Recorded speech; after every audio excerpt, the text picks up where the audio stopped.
आज मुरली आधारित प्रश्न उत्तर कार्यक्रम आम चैनल सहित जोड़ी होता समस्त भाई और भौणी मानक अभिनंदन। आज मुरलीर समस्त गुह्यता को स्पष्ट करी आम आगे उपस्थापन करने निमंते आम सहित उपस्थित अच्छा ब्रह्मा कुमारी राजयोगिनी पार्वती भौणी। ओम शांति। 27/2/2021 मुरली सार आज मिठे बाबा कहते मिठे बच्चे बाबा आसी तुम मानू रावण राज्य मुक्त करी सद्गति देवाई नरकवासी मानू स्वर्गवासी करने आसी भौणी। बाबा आज कहते मु तुम मानक रावण राज्य मुक्त करी सद्गति देवाई आसी। तेणु से सद्गति शब्दर यथार्थ अर्थ कौन आपण आम आगे स्पष्ट करंतु। सद्गति शब्दर आध्यात्मिक अर्थ होची सद्गति अर्थात आमे समस्ते सुखरे ही गति करिबा।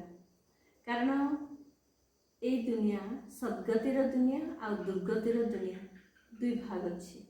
सत्य त्रेता युग होची सद्गतिर दुनिया, द्वापर कलिजुग दुर्गतिर दुनिया।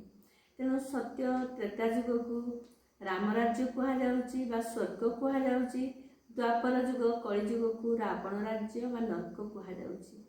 तेणु आमे सृष्टि रूपक रंगमंच रे जेतेले अभिनय करंती आत्मा ए शरीर रूपक वस्त्र परिधान करी अभिनय करिथाए।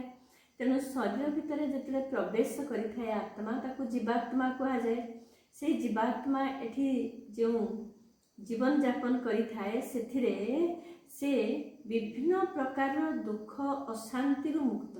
जेमती कि सत्य जुगरे ना रोगर बंधन थिला, ना शोकर बंधन थिला, ना शोइबार चिंता थिला, ना परिश्रम करिवार चिंता थिला, ना धनर चिंता, ना तनर चिंता, ना मनर चिंता। तेणु सबु प्रकार चिंता सेठी थिला जहाकू कि कहा जाउची जीवन बंध अवस्था। किंतु एई द्वापर जीवन मुक्ति अवस्था। किंतु द्वापर कलिजुगरे एबे आमे सेई जीवन यापन करूचंती किंतु सबुथिरे चिंता जा फଳରେ कहा जाउची जीवन बंध अवस्था। तेणु ये जीवन बंधरु परमात्मा दुर्गति अवस्था दुर्गति अवस्था एठू परमात्मा जो सत्य ज्ञान देले से ज्ञान द्वारा आम मानकू मुक्ति मिलुची जहाकू जीवन मुक्ति कहा जाउची बा सद्गति कहा जाउची। ज्ञान द्वारा ही आमे हमर संकल्प को चेंज कले, हमर गोल को चेंज कले, आम कर्म को परिवर्तन कले, सबुथिरे आम जीवन रे परिवर्तन ही परिवर्तन। जेतेबेले आमे परमात्मा सहित सब संबंध जोड़िले तेणु आमको यही समय रे आम जीवनटा सुकून अनुभव होची, सुखदायी जीवन लगुच। निजे भी सुखी अन्य को भी करछंती सुखी। सब प्रकार बंधन थाई मध्य आमे बंधनरु मुक्त अवस्था को अनुभव करूछंती जहाँकि स्वयं परमात्मा आमको आसी ज्ञान आधार रे करूछंती। ठीक अछि भौणी, आपण बहुत सुंदर कहले सद्गतिर अर्थ। आज प्रश्न रे बाबा पचारुछंती, बाबा तुम्हें भारतवासी पिला मानू केउ कथा स्मरण कराई देइछंती। बाबा तुम्हें भारतवासी पिला मानू केउ कथा स्मरण कराई देइछंती। उत्तर रे बाबा कहउछंती, हे भारतवासी पिला माने तुमे माने स्वर्गवासी थिलो। आजि ठारू 5000 वर्ष पूर्वरु भारत स्वर्ग थिला। हीरा लीला खचित सुनार महल थिला। तुमे माने सारा विश्वर मालिक थिलो। पृथ्वी आकाश सबु किछि तुमर थिला। भारत शिव बाबांको द्वारा स्थापन करा जाइथिबा शिवालय थिला जेउथिरे पवित्रता थिला। एबे भारत पुनर्बार सही भली हेबाकू जाउची। भौणी बाबा जो आज उत्तर रे कहिचंती तुमे माने सारा विश्वर मालिक थिलो। भौणी आमे किपरि सारा विश्वर मालिकर अर्थ कौन? प्रकृत में पृथ्वी आकाश ये तो सब होचंदी तत्व, किंतु बाबा कहते पृथ्वी आकाश मध्य सबकिछि तुमर थिला। तार मध्य यथार्थ अर्थ एवं ता सहित मध्य शिवालयर यथार्थ अर्थ आपण टिके स्पष्ट करंतु। ଏଇ ଭାରତ ଶିବାଳୟ ଥିଲା। ଆଜ୍ଞା ସତ୍ୟ ଆଉ ତ୍ରେତା ଯୁଗକୁ କୁହାଯାଉଛି ଶିବାଳୟ। ଆଜ୍ଞା କାରଣ এই ସତ୍ୟ ତ୍ରେତା ଯୁଗ ଦୁନିଆକୁ ପରମାତ୍ମା ବର୍ତ୍ତମାନ ସଙ୍ଗମ ଯୁଗରେ ଆସି ସେଇ ସୁନ୍ଦର ଦୁନିଆର ସ୍ଥାପନା କରୁଛନ୍ତି। ସ୍ୱୟଂ ଶିବ ସ୍ଥାପନା କରିଥିବାରୁ ତା ନାଁ ହେଉଛି ଶିବାଳୟ। ତାର ଅପୋଜିଟ୍ରେ ଦ୍ୱାପର କଳିଯୁଗକୁ କୁହାଯାଉଛି ବେଶ୍ୟାଳୟ। ପୁଣି ସତ୍ୟ ତ୍ରେତା ଯୁଗରେ ସାରା ମାନେ ପୃଥିବୀ ଆକାଶ ସବୁ ଆମର ଥିଲା। କାରଣ ପାଞ୍ଚ ତତ୍ତ୍ୱ ଯାହାକି ବର୍ତ୍ତମାନ ସମୟରେ ଦୁଃଖଦାୟୀ ଉଥଲ ପାଥଲ କରୁଛନ୍ତି। ଆମେ କେହି ଗ୍ୟାରେଣ୍ଟି ଦେଇପାରୁନାହାନ୍ତି ଯେ ଆଜି ମୁଁ ଠିକ୍ ସମୟରେ ମୋର ଲକ୍ଷ୍ୟ ସ୍ଥଳରେ ପହଞ୍ଚି ପାରିବି ବୋଲି। କାରଣ ପ୍ରକୃତି ଆମକୁ ସାଥି ଦେଇପାରୁନି। କିନ୍ତୁ ସତ୍ୟ ଯୁଗ ଆଉ ତ୍ରେତା ଯୁଗରେ ପ୍ରକୃତି ଆମର ଦୋଷ ଥିଲା। ଯେମିତିକି ବାବା ଥରେ ଅବ୍ୟକ୍ତ ବାଣୀରେ କହିଥିଲେ, ଆକାଶ ତୁମର ନ୍ୟାସନାଲ ହାଇୱେ ହେବ, ବିମାନ ପୁଷ୍ପକ ବିମାନ ଯାତ୍ରା କରିବ ସେଠି। ଆଉ ବାୟୁ ତତ୍ତ୍ୱ ତ ମଧୁର ସାଜ, ମଧୁର ସଙ୍ଗୀତ। ଆଉ ଯୋଉଟା କି ଏତେ ସୁନ୍ଦର ସଙ୍ଗୀତ ପରି ସ୍ୱର, ବାୟୁର ମାନେ ଶବ୍ଦକୁ ଆମକୁ ଏତେ ସୁଖ ଲାଗିବ। ପୁଣି ଅଗ୍ନି ତତ୍ତ୍ୱ ତ ଆମର ଏମିତି ସାହାଯ୍ୟ କରିବ, ରୋଷେଇ କରିକି ଦେବ ଅଗ୍ନି ତତ୍ତ୍ୱ।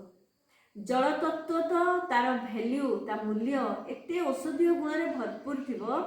ଆମକୁ ପାଣି ପିଇଲେ, ବର୍ତ୍ତମାନ କ୍ଷୀର ପିଇଲେ ଯେତିକି ମୂଲ୍ୟ ନୁହେଁ, ଯେତିକି ଆମକୁ ତାକତ ମିଳୁନାହିଁ, ପାଣି ଦ୍ୱାରା ସତ୍ୟଯୁଗ ଦୁନିଆରେ ତାଠୁ ଅଧିକ ତାକତ ମିଳିବ। ତେଣୁ ଧରତୀ ତତ୍ତ୍ୱ ମଧ୍ୟ ଆମକୁ ବହୁତ ଫଳ ଫୁଲ ଶସ୍ୟ ଶ୍ୟାମଳରେ ଭରପୁର କରିଦେବ। ଏମିତି ଆକାଶ, ଜଳ, ବାୟୁ, ପୃଥିବୀ, ଅଗ୍ନି ସମସ୍ତେ ଆମକୁ ସୁଖ ଦେବେ। ତେଣୁ ପୃଥିବୀ ଆକାଶ ସବୁ ଆମର ହବ। ଆମେ ଯାହା ଚାହିଁବା ତାହା। ଆମେ ପ୍ରକୃତିକୁ ଯେମିତି ଚାହିଁବା, ଯେମିତି କୁହାଯାଏ ଶୋଷ ପାଇଁ ସୁନ୍ଦର ମିଠା ପାଣିଯୁକ୍ତ ଫଳ ଥିବ, ଭୋକ ପାଇଁ ସ୍ୱାଦିଷ୍ଟ ଫଳ ଥିବ। ଆମେ ତାକୁ ଖାଇଦେଲେ ଆମର ତୃଷ୍ଣା ମେଣ୍ଟିଯିବ, ଭୋକ ବି ମେଣ୍ଟିଯିବ। ଏମିତି ସୁନ୍ଦର ଦୁନିଆ ଥିବ, ଯୋଉ ସୁନ୍ଦର ଦୁନିଆ କେବଳ ପବିତ୍ରତା ଦ୍ୱାରା ହିଁ ଆମକୁ ମିଳୁଛି। ଯାହାକି ଆମେ ଏବେ ଯେତେ ବାବାଙ୍କର ଶ୍ରୀମତରେ ଚାଲିବା, ସେତିକି ଆମର ଏଇଭଳି ସୁନ୍ଦର ଦୁନିଆ ପାଇଁ କମାଇ ଜମା ହେଇଯିବ। ପ୍ରକୃତରେ ପୁଣି ଏବେ ଜମି ଜମା ପାଇଁ ବି କେତେ ଲଢ଼େଇ ଝଗଡ଼ା ହେଉଛି। ବହୁତ ଲୋକ କହୁଛନ୍ତି ତୁମେ ମୋ ରାସ୍ତାରେ ଯାଇପାରିବନି। ଆକାଶ ତତ୍ତ୍ୱରେ ବି ପୁଣି ଏମିତି ଅଛନ୍ତି, କହୁଛନ୍ତି ଏଇପଟ ଆକାଶ ଆମର। ବହୁତ ଦେଶ କହୁଛନ୍ତି କି ତୁମେ ଆମ ପଟକୁ ଏରୋପ୍ଲେନ୍ ଯଦି ଆଣିବ ତାହେଲେ ଆମେ ତାକୁ ଧ୍ୱଂସ କରିଦେବୁ। ତେଣୁ ପ୍ରକୃତରେ ସତ୍ୟଯୁଗ ଦୁନିଆରେ ଆମର ତୁମର ବୋଲି କିଛି ନଥିବ, କିଛି ନାହିଁ। ପୃଥିବୀ ଆକାଶ, ସେଥିପାଇଁ ଭଗବାନ କହୁଛନ୍ତି ପୃଥିବୀ ଆକାଶ ସବୁ କିଛିର ମାଲିକ ଆମେ ଥିବା, ବିଶ୍ୱର ମାଲିକ ଥିବା। ଠିକ୍ ଅଛି ଭଉଣୀ, ଆପଣ ବହୁତ ସୁନ୍ଦର ସତ୍ୟଯୁଗର ମହିମା କରି ଆପଣ ଶିବାଳୟର ଅର୍ଥକୁ ଆମ ଆଗରେ ସ୍ପଷ୍ଟ କରିଲେ। ଆଜି ଭଉଣୀ ବାବା ଗୀତରେ କହୁଛନ୍ତି, ନୟନହୀନକୁ ରାହ ଦିଖାଓ ପ୍ରଭୁ। ପ୍ରକୃତରେ ଭଉଣୀ ଆମେ ତ ସମସ୍ତେ ଦୁଇଟି ନୟନ ଆମ ପାଖରେ ଅଛି, କିନ୍ତୁ ଭଗବାନ କହୁଛନ୍ତି ଆମେ ଆଜି କ'ଣ ନୟନହୀନ ହୋଇଯାଇଛନ୍ତି ଏବଂ ଭଗବାନଙ୍କୁ ମଧ୍ୟ ଡାକୁଛନ୍ତି, ହେ ପ୍ରଭୁ ରାହ ଦିଖାଅ। ତେଣୁ ସେଇ ରାହ କ'ଣ ଏବଂ କେଉଁ ପ୍ରକାରର ନୟନ ଆମ ପାଖରେ ଆଜି ନାହିଁ, ସେଇ ଅର୍ଥ ଉପରେ ଆପଣ ଟିକେ ସ୍ପଷ୍ଟ କରନ୍ତୁ। ଭଗବାନଙ୍କୁ ଜାଣିବା ପାଇଁ ଆମେ ଯୋଉ ଦୁନିଆ ଗୋଟେ ଦେଖୁଛନ୍ତି, ଏଇ ଦୁନିଆ ପରେ ଆଉ ଗୋଟେ ଦୁନିଆ ଅଛି ଯାହାକୁ ଅନ୍ତର୍ଜଗତର ଦୁନିଆ କୁହାଯାଏ। ଆମେ ସେଇ ଦୁନିଆକୁ ଦେଖିବା ପାଇଁ ଆମର ତୃତୀୟ ନେତ୍ରର ଆବଶ୍ୟକ ହୋଇଥାଏ। ତେଣୁ ଆମେ ଏଇ ସ୍ଥୂଳ ନେତ୍ରରେ ନା ନିଜକୁ ଦେଖିପାରିବା, ନା ପରମାତ୍ମାକୁ ଦେଖିପାରିବା। ତେଣୁ ଆମକୁ ପରମାତ୍ମା ବର୍ତ୍ତମାନ ତ୍ରିନେତ୍ରୀ କୁହାଯାଉଛି। ସେଥିପାଇଁ ପରମାତ୍ମାକୁ ସେ ଜ୍ଞାନର ତୃତୀୟ ନେତ୍ର ପ୍ରଦାନ କରୁଛନ୍ତି। ଯେଉଁ ଜ୍ଞାନର ତୃତୀୟ ନେତ୍ର ଦ୍ୱାରା ମୁଁ ନିଜକୁ ଜାଣିଲି ଯେ ମୁଁ ଗୋଟେ ଜ୍ୟୋତିବିନ୍ଦୁ ଆତ୍ମା, ଈଶ୍ୱର ଠାରୁ ଭିନ୍ନ ବୋଲି। ତାପରେ କ'ଣ ଜାଣିଲି? ମୁଁ ଜ୍ୟୋତିବିନ୍ଦୁ ଆତ୍ମାର ଅବିନାଶୀ ପିତା, ପରମ ପିତା ପରମାତ୍ମା। ତାପରେ ମୁଁ କ'ଣ ଜାଣିଲି ପୁଣି? ନା ମୁଁ ଆତ୍ମା ଏଇ ସୃଷ୍ଟି ରୂପକ ରଙ୍ଗମଞ୍ଚରେ ଅଭିନୟ କରୁଛି, କିନ୍ତୁ ମୁଁ ଆସିଛି କୋଉଠୁ? ମୋର ଅସଲି ଘର କୋଉଠି? ତେଣୁ ମୁଁ ସେଇ ଶାନ୍ତିଧାମ ପରମ ଧାମରୁ ମୁଁ ଆସିଛି। ଏ କଥା ମତେ ଜ୍ଞାନ ନେତ୍ର ଦ୍ୱାରା ଜଣା ପଡ଼ିଲା। ପୁଣି ପରମ ପିତା ପରମାତ୍ମା ଆସିଛନ୍ତି ମତେ କ'ଣ ଦେବା ପାଇଁ? ମୋ ବାପା ମୋ ପାଖକୁ ଆସିଛନ୍ତି ଅଧାକଳ୍ପ ପରେ, ମତେ ଦେବା ପାଇଁ କ'ଣ? ନା ପରମାତ୍ମା କ'ଣ ଦେଉଛନ୍ତି? ନା ଅଧାକଳ୍ପର ରାଜ୍ୟ ଭାଗ୍ୟ, 21 ଜନ୍ମର ସ୍ୱରାଜ୍ୟ, ଦୈବୀ ରାଜ୍ୟ ଭାଗ୍ୟ ଏବେ ଶିବ ବାବା ଆମକୁ ଫେରେଇ ଦେଉଛନ୍ତି। ତେଣୁ ବର୍ତ୍ତମାନ ଜ୍ଞାନ ନେତ୍ର ଦ୍ୱାରା ମୋତେ ସୁଖଧାମର ରାସ୍ତା ଜଣା ପଡ଼ିଲା, ଦୁଃଖଧାମ କ'ଣ ଜଣା ପଡ଼ିଲା, ପରମ ଧାମ କ'ଣ ଜଣା ପଡ଼ିଲା। ତେଣୁ ଆମେ ତ୍ରିବାଟୀରେ ଅଛନ୍ତି। ତାହେଲେ ଆମେ ଯିବା କୋଉଠିକି? ଶାନ୍ତି ଧାମକୁ ଯିବା ଆଉ ସୁଖଧାମକୁ ଯିବା। ଦୁଃଖଧାମ ଆଡ଼କୁ ଯିବାର ରାସ୍ତା ଆଗରୁ ଥିଲା, କିନ୍ତୁ ଏବେ ଜ୍ଞାନ ନେତ୍ର ପରେ ଆମେ ପାଇଲା ପରେ ଏବେ ଆମେ କ'ଣ କରିବା ଦରକାର? ଆମେ ସବୁବେଳେ ଜ୍ଞାନ ନେତ୍ରକୁ ଖୋଲା ରଖିବା, ଏଇ ଦୁଇଟା ନେତ୍ରକୁ ବନ୍ଦ ରଖିବା। ତାହେଲେ ଆମେ ସୁଖଧାମକୁ ଯାତ୍ରା କରିବା ଆଉ ଶାନ୍ତି ଧାମକୁ ମଧ୍ୟ ଯାତ୍ରା କରିପାରିବା। ବହୁତ ସୁନ୍ଦର ଭଉଣୀ ଆପଣ ସ୍ପଷ୍ଟ କଲେ। ନୟନହୀନକୁ ରାହ ଦେଖାଅ ପ୍ରଭୁ, ପଗ ପଗ ଠୋକର ଖାଉ। ଆମେ ଆଉ ଧକ୍କା ଖାଇବା ନାହିଁ, କାରଣ ଆମ ଆଗରେ ରାସ୍ତା ମଧ୍ୟ ସ୍ପଷ୍ଟ। ରାସ୍ତାକୁ ଯିଏ ନେଇ ଯାଉଛନ୍ତି ସୁପ୍ରିମ ପଣ୍ଡା, ସିଏ ମଧ୍ୟ ଆମ ସାଥିରେ ଅଛନ୍ତି। ଆଚ୍ଛା, ଆଜି ବାବା କହୁଛନ୍ତି ଆମକୁ, ଭଗବାନ କହୁଛନ୍ତି, ଡାକୁଛନ୍ତି, ହେ ଈଶ୍ୱର ପିତା, ମୁଁ ନୟନହୀନ, ମୋତେ ନୟନ ଦିଅ, ତେବେ ମୁଁ ନିଜର ପିତାଙ୍କୁ ଅର୍ଥାତ୍ ଆପଣଙ୍କୁ ଚିହ୍ନି ପାରିବି। ଆମକୁ ଭକ୍ତି ମାର୍ଗର ଧକ୍କା ଖାଇବାରୁ ମୁକ୍ତ କର। ଭଉଣୀ, ପ୍ରକୃତରେ ଆମେ ଭକ୍ତି ମାର୍ଗରେ କେମିତି ଆମ ପାଖକୁ ଧକ୍କା ଆସିଥାଏ ସେ ବିଷୟରେ ଆପଣ ଟିକେ ସ୍ପଷ୍ଟ କରନ୍ତୁ। ଯେତେବେଳେ ଆମେ ଦ୍ୱାପର ଯୁଗକୁ ଆସିଲେ, ସୃଷ୍ଟି ରୂପକ ରଙ୍ଗମଞ୍ଚରେ ପାର୍ଟ ପ୍ଲେ କରି କରି ଆମେ ତ ନିଜକୁ ଭୁଲିଗଲେ ଆତ୍ମା ବୋଲି। ଯେତେବେଳେ ନିଜକୁ ଆତ୍ମା ବୋଲି ଭୁଲିଗଲେ, ଦେହର ସ୍ମୃତି ଆସିଲା। ଧୀରେ ଧୀରେ ଆମେ ବାମ ମାର୍ଗ ଆଡ଼କୁ ଗତି କଲେ ଏବଂ ଦେହର ଧର୍ମକୁ ମଧ୍ୟ ଆସିଲେ, ଯାହାଫଳରେ କାମ, କ୍ରୋଧ, ଲୋଭ, ମୋହ, ଅହଙ୍କାର ଏସବୁ ବିକାରର ପ୍ରବେଶ ହେଲା। ୟାର ଫଳସ୍ୱରୂପ ଆମ ଜୀବନରେ ଦୁଃଖ ଆସିଲା।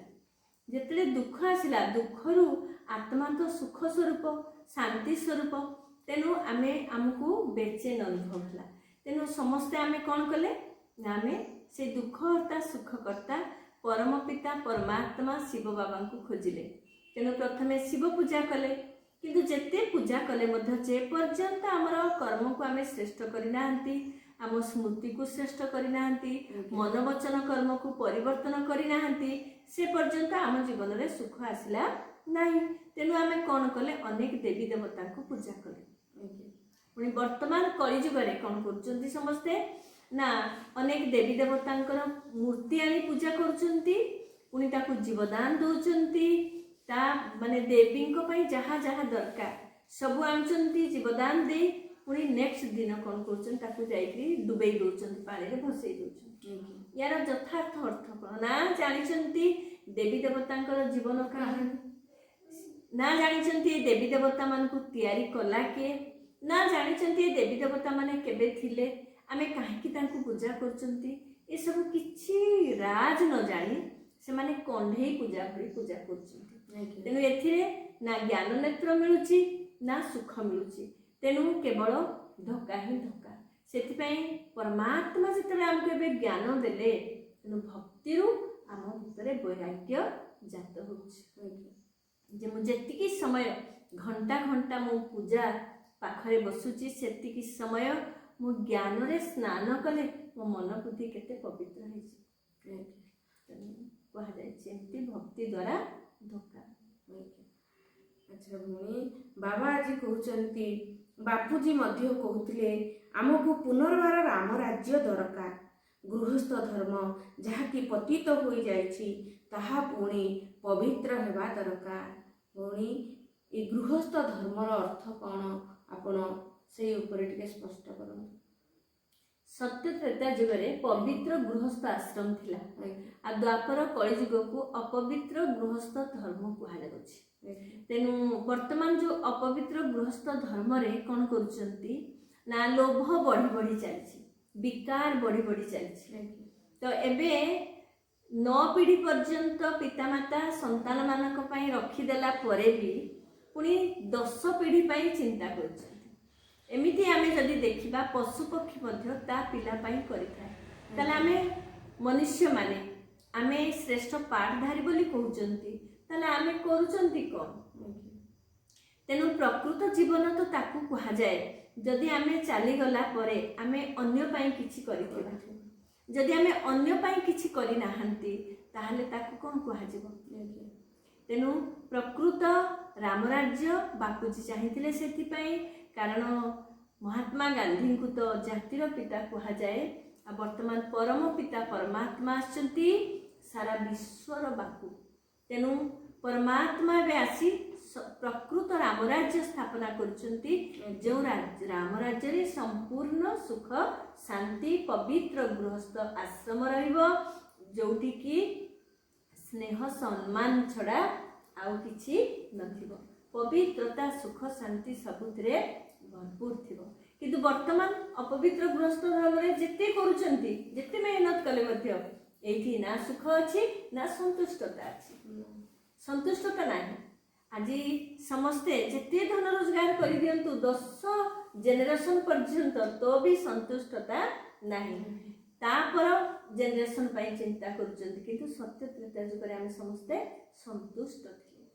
तेणु एभली बापू मध्य चाहूले बोली गायन अछि कारण एभली दिने गोटे दुनिया थिला ठीक अछि भणी आपण गृहस्थ धर्म एवं गृहस्थ आश्रम कौन से ऊपर बहुत सुंदर स्पष्ट कले आज भौणी बाबा कहते तुम्हें केते साहुकार थिल भारत भली आउ केही होई पारिबे नाही भारत ही सबुठारु उच्च भूखंड अटे वास्तव रे यह समस्तंकर तीर्थ स्थान अटे भौणी भारत को कहीं समस्तंकर तीर्थ स्थान कह जायछि बा भारतर महिमा सबु जगार मध्य भूणी गायन अछि आपण से ऊपर टिके स्पष्ट करन ए भारत को ही तीर्थ स्थान कहा जाए कारण ए भारत ही कर्मभूमि देवभूमि पुण्यभूमि आ ए भारत रे ही परम पिता परमात्मा दिव्य अवतरण करिथांती आ ए भारत रे परमात्मा स्थांती अर्थात राजस्थान माउंट आबू जोटी के आमे समस्ते प्रभु मिलन पाई जाइथांती से ही प्रकृत तीर्थ सबुठारु महान तीर्थ भारत को तो तीर्थ कहा जाए से सबुठारु बहुत बड़ तीर्थ आबू एवं ए भारत को ही तीर्थ एथिपाई कहा जाए परमात्मा निजे आसी से समस्तकर सद्गति करिथांती अर्थात सब धर्म पिता मानकर मध्य सद्गति परम पिता परमात्मा करिथांती ए भारत को ही माँ बोली कहा जाए ए भारत रे आमे जदि देखिबा भारत रे ही अंबांकर मंदिर अछि ए भारत रे ही द्वादश ज्योतिर्लिंगमकर पूजा होता है ए भारत रे ही सबुठार अधिक देवी देवता मंदिर तेणु ए भारतर संस्कृति को मध्य समस्ते पसंद करते आज कहती से जहाँ नहीं भारत ताहा नहीं जगते सोने की चिड़िया थी भारत में एमती भी कहती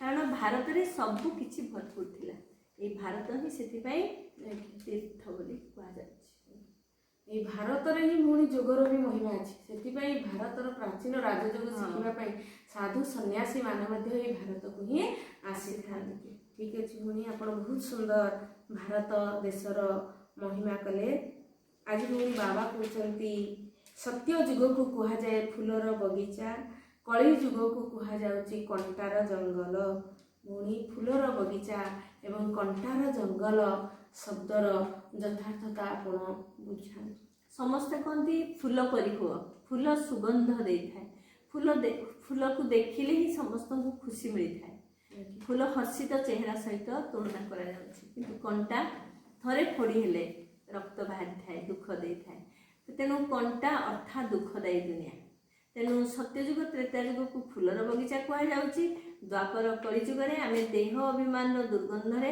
आमे समस्ते समस्त को दुख दे थांती तेणु द्वापर कलिजुग को कंटार जंगल कह जाउची आ जंगल रे कौन थांती साप बिच्छू ए सब थांती जे कि थरे कामुड़िले विषाक्त विष झड़ी दे थांती तेणु किंतु सत्य त्रेता जुग रे सब न आ जंगल रे रास्ता हजि जाती समस्ते तेणु सत्य त्रेता जुग आम पूरा लाइन क्लियर सुखदायी दुनिया ताकू फूलर बगीचा कह जाउची आ ये होची कंटार जंगल कह जाउची ठीक अछि आज वरदान ने बाबा कहउचंती निजर राजकीय कुलर स्मृति द्वारा सर्वदा उच्च स्थिति रे रहुथुबा गुण मूरत हुआ ଭଉଣୀ ବାବା ଆଜି ଆମକୁ ରାଜକୀୟ କୂଳର ସ୍ମୃତିକୁ ମନେ ପକାଇବା ପାଇଁ କହୁଛନ୍ତି, ଯାହାଦ୍ୱାରା ଆମେ ସର୍ବଦା ଉଚ୍ଚ ସ୍ଥିତିରେ ରହିପାରିବା ଏବଂ ଗୁଣମୂରତ ମଧ୍ୟ ହୋଇପାରିବା। ଭଉଣୀ ସେଇ ରାଜକୀୟ କୂଳର ସ୍ମୃତି କ'ଣ, ଯାହାକୁ ଆମେ ସମସ୍ତେ ମନେ ପକାଇବା ଦରକାର? ଆପଣ ସେଇ ସ୍ମୃତି ଉପରେ ସ୍ପଷ୍ଟ କରନ୍ତୁ। ରାଜକୀୟ କୂଳ ଯୋଉଟା କୁହାଯାଇଛି, ଯେମିତି ରାଜାମାନେ ସେମାନେ ତାଙ୍କ ସନ୍ତାନ ମାନଙ୍କୁ କେବେ ଭୂଇଁରେ ଛୁଇଁ ଦେବେ। ଅର୍ଥାତ୍ ବର୍ତ୍ତମାନ ଆମର ଦେହ ଅଭିମାନକୁ କୁହାଯାଇଛି ମାଟି ସଦୃଶ୍ୟ। ତେଣୁ ରାଜକୀୟ କୂଳ ସନ୍ତାନ ମାନେ ଯେମିତି ସବୁବେଳେ ଉପରେ ଥାଆନ୍ତି, ଅର୍ଥାତ୍ ଆମେ ସବୁବେଳେ ଝୁଲାରେ ବି ଝୁଲୁଥିବେ, ଭଉଣୀ ତାକୁ ଝୁଲେଇବା ପାଇଁ ବି ବହୁତ ଲୋକ ଥିବେ, ଗୋଦରେ ଝୁଲଉଥିବେ ସବୁବେଳେ। କିନ୍ତୁ ଆମର ପରମାତ୍ମା ଆମକୁ ଯୋଉ ଜ୍ଞାନର ଖଜାନା ଦେଇଛନ୍ତି, ସେଇ ଜ୍ଞାନ ଖଜାନା ଦ୍ୱାରା ଆମେ ଉଚ୍ଚ ସ୍ଥିତିରେ ଆମେ ସ୍ଥିତ ହେଇକି ରହିବା। ଆମର ସ୍ଥିତି ସବୁବେଳେ ଉଚ୍ଚ। ତେଣୁ ପରମାତ୍ମା ଆମକୁ ଉଚ୍ଚ ସ୍ଥିତି କ'ଣ କହୁଛନ୍ତି? ମୋର ସନ୍ତାନ ମାନେ ତୁମେ ବ୍ରାହ୍ମଣ ପୁଣି କ'ଣ ଦେବତା ଠାରୁ ମଧ୍ୟ ଉଚ୍ଚ। କାହିଁକି? ବ୍ରାହ୍ମଣ ଅର୍ଥାତ୍ ଈଶ୍ୱରୀୟ କୂଳ, ଈଶ୍ୱରଙ୍କର ସନ୍ତାନ। ତେଣୁ ଆଜି ଯଦି ଆମେ ଈଶ୍ୱରୀୟ କୂଳରେ ଅଛନ୍ତି, ଆମେ ଆସନ୍ତାକାଲି ଦୈବୀ କୂଳକୁ ଆସିବା। ତେଣୁ ବ୍ରାହ୍ମଣ କୂଳ ଅର୍ଥାତ୍ ଆମେ ସବୁବେଳେ କ'ଣ ନା ଏଇ ଦୁନିଆ ପାଇଁ ଆମେ ପୂର୍ବଜ ଆତ୍ମା, ଆମେ ଦୁନିଆ ପାଇଁ ଉଦ୍ଧାର ମୂରତ ଆତ୍ମା, ଆମେ ଦୁନିଆ ପାଇଁ ଆଧାର ମୂରତ ଆତ୍ମା। ଆଉ ଦୈବୀ ସମ୍ପ୍ରଦାୟକୁ ଆମେ ଆଗକୁ ଯିବା ଯେତେବେଳେ ଦେବୀ ଦେବତା ହେବା। ତେଣୁ ଆମେ ସବୁବେଳେ ଚିନ୍ତନ କରିବା, ମୁଁ ଦେବକୁଳର ଆତ୍ମା, ମୁଁ ସୂର୍ଯ୍ୟବଂଶୀ ଆତ୍ମା, ମୁଁ ଏଇଭଳି ଉଚ୍ଚ ସ୍ଥିତି ସମ୍ପନ୍ନ ସ୍ୱରୂପରେ ମୁଁ ଯଦି ରହିବି, ତାହେଲେ ମୋ ଭିତରେ ରାଜକୀୟ ସଂସ୍କାର ମଧ୍ୟ ଅଟୋମେଟିକ୍ ଆସିବ। ତା ସହିତ ମୋତେ ଗୁଣମୂରତ ହେବା ପାଇଁ ଆମେ କ'ଣ କରିବା ଉଚିତ? ଆମେ ନିଜକୁ ଚେକ୍ କରିବା ଦରକାର ଯେ ମୋ ଭିତରେ କ'ଣ କ'ଣ ଅବଗୁଣ ଅଛି କି, କମି କମଜୋରି ଅଛି କି। ଯଦି ମୋ ଭିତରେ କିଛି କମି କମଜୋରି ଅଛି, ତାହେଲେ ତାକୁ ମୁଁ ଆଜି ହିଁ ପରିବର୍ତ୍ତନ କରିବା ଦରକାର। ଯଦି ମୁଁ ଆଜି ପରିବର୍ତ୍ତନ ନ କରିବି, କାଲି ପରିବର୍ତ୍ତନ କରିବି ବୋଲି ଚିନ୍ତା କରିବି, ତାହେଲେ ମୁଁ ତାକୁ କେବେ କରିପାରିବି ନାହିଁ। କାଲି କାଲି କରିକି କାଳ ଖାଇଯିବ। ତ ବାବା ବି ଏବେ ମୁରଲୀରେ କହିଥିଲେ, ଆଜିର ମୁରଲୀକୁ ଯଦି ଆମେ ଆଜି ହିଁ ଆମେ ଧାରଣା ନ କରିବା, ତାହେଲେ ଆମ ଭିତରେ ଏମିତି ଗୋଟେ ଆଦତ ହେଇଯିବ, ଅଭ୍ୟାସ ହେଇଯିବ, ଆମେ ଏମିତି ମୁରଲୀ ଶୁଣୁଥିବା ଆଉ କେବେ ଧାରଣା କରିପାରିବା ନାହିଁ। ତେଣୁ ଆମେ ତୁରନ୍ତ ନିଜକୁ ଚେଞ୍ଜ କରିବା, ଚେକ୍ କରିବା, ତାପରେ ଚେଞ୍ଜ କରିଦେବା। ଯଦି ଚେଞ୍ଜ ନ କରିବା, କେବଳ ଅବଗୁଣକୁ ଚିନ୍ତନ କରୁଥିବା, ତାହେଲେ ଆହୁରି ଅବଗୁଣ ବଢ଼ି ବଢ଼ି ଚାଲିଥିବ। ତେଣୁ ଏଇଭଳି ଆମେ ସ୍ଥିତି ସମ୍ପନ୍ନ ହେଇପାରିବା ଆଉ ଗୁଣମୂରତ ଆତ୍ମା ମଧ୍ୟ ହେଇପାରିବା। ଏଇ ହେଉଛି ଆମର ପ୍ରକୃତ ରାଜକୀୟ ସଂସ୍କାର। ଆମେ ଭଗବାନଙ୍କର ସନ୍ତାନ, ଈଶ୍ୱରଙ୍କର ସନ୍ତାନ। ତାଠାରୁ ଆଉ ବଡ଼ ନିଶ୍ଚୟ କ'ଣ ଆଉ ବଡ଼ ନଶା କିଛି ଦୁନିଆରେ ନାହିଁ। ଠିକ୍ ଅଛି ଭଉଣୀ, ବହୁତ ସୁନ୍ଦର ଆପଣ ରାଜକୀୟ କୂଳର ସ୍ମୃତି ଆମକୁ ମନେ ପକାଇଦେଲେ। ଆଜିର ସ୍ଲୋଗାନରେ ବାବା କହୁଛନ୍ତି, ରାଜକୀୟ ସଂସ୍କାର ଯୁକ୍ତ ସେହିମାନଙ୍କୁ କୁହାଯିବ ଯେଉଁମାନେ ନିଜର ହର୍ଷିତ ମୁଖ ଚେହେରା ଦ୍ୱାରା ପବିତ୍ରତା ରୂପୀ ରାଜକୀୟତାର ଅନୁଭବ କରାଇଥାନ୍ତି। ଭଉଣୀ ଆପଣ କୁହନ୍ତୁ, ବର୍ତ୍ତମାନ ପ୍ରକୃତରେ ଆମେ କ'ଣ କଲେ ଆମ ଭିତରେ ହର୍ଷିତ ମୁଖ ଚେହେରା ଆସିବ? ଆମେ ଯେତେବେଳେ ପରମାତ୍ମାଙ୍କର ସନ୍ତାନ, ପରମାତ୍ମାଙ୍କ ସହିତ ଆମର ସମ୍ବନ୍ଧ ଯୋଡ଼ି ହେଇଯିବ, ଆତ୍ମା ସ୍ମୃତିରେ ରହିବା। ଯେତେ ଆମେ ଆତ୍ମା ସ୍ମୃତିରେ ରହିବା, ପରମାତ୍ମା ସହିତ ଆମର ସମ୍ବନ୍ଧ ଯୋଡ଼ି ହେବ, ସେତେବେଳେ ଆମ ଭିତରେ ପବିତ୍ରତା ଆସିବ। ଆଉ ଯୋଉଠି ପବିତ୍ରତା ଅଛି, ସେଇଠି ସୁଖ ଶାନ୍ତି ଅଛି। ପବିତ୍ରତା ହିଁ ସୁଖ ଶାନ୍ତିର ଜନକ। ତେଣୁ ପବିତ୍ରତା ଥିଲେ ହର୍ଷିତ ମୁଖ ମଧ୍ୟ ଆସିଛି। ତେଣୁ ଦାଦି ଜାନକୀ କହୁଥିଲେ, ଦିଲାରାମ ମୋର ସ୍ୱାମୀ ଆଉ ସୁଖ ଶାନ୍ତି ମୋର ଦୁଇଟା ବେଟା। ତେଣୁକରି ପବିତ୍ରତା ଯଦି ଅଛି, ସୁଖ ଶାନ୍ତି ନିଶ୍ଚୟ ଅଛି। ଠିକ୍ ଅଛି ଭଉଣୀ, ପ୍ରକୃତରେ ପବିତ୍ରତା ଏବଂ ହର୍ଷିତ ମୁଖତା ଏହି ଦୁଇଟି ଦିବ୍ୟ ଗୁଣ ଦ୍ୱାରା ଆମ ଭିତରେ ରାଜକୀୟ ସଂସ୍କାର ଆସିପାରିବ ଏବଂ ରାଜକୀୟ ସ୍ମୃତି ମଧ୍ୟ ଆସିବା ପାଇଁ ଆମେ ଆମର ଦେବତା ସ୍ୱରୂପ, ତାହାଠାରୁ ମଧ୍ୟ ଉଚ୍ଚ ସ୍ୱରୂପ ଆମର ବ୍ରାହ୍ମଣ ସ୍ୱରୂପକୁ ମଧ୍ୟ ମନେ ପକାଇବା, ସତ୍ୟ ଯୁଗର ପ୍ରାପ୍ତିକୁ ମଧ୍ୟ ମନେ ପକାଇବା ଆମେ ବିଶ୍ୱର ମାଲିକ କିପରି ହେଉଛନ୍ତି, ଏହିସବୁ ସ୍ମୃତିକୁ ମନେ ରଖିବା ଦ୍ୱାରା ଆମ ଭିତରେ ରାଜକୀୟ ସଂସ୍କାର ଆସିପାରିବ। ଯାହା ହଉ ଆଜି ଭଉଣୀ ଆମକୁ ବହୁତ ସୁନ୍ଦର ସୁନ୍ଦର ଶବ୍ଦର ଅର୍ଥକୁ ସ୍ପଷ୍ଟ କରିଲେ। କଣ୍ଟାର ଜଙ୍ଗଲ ଏବଂ ଫୁଲର ବଗିଚା, ତେଣୁ ଆମ ତରଫରୁ ଭଉଣୀଙ୍କୁ ଅଶେଷ ଅଶେଷ ଧନ୍ୟବାଦ ଦେଇ ଆଜିର କାର୍ଯ୍ୟକ୍ରମକୁ ଆମେ ଏଇଠି ରଖୁଛୁ। ପୁଣି ଦେଖାହେବ ଆପଣମାନଙ୍କ ସହିତ ଆଗାମୀ ଅଧ୍ୟାୟରେ। ରହୁଛୁ।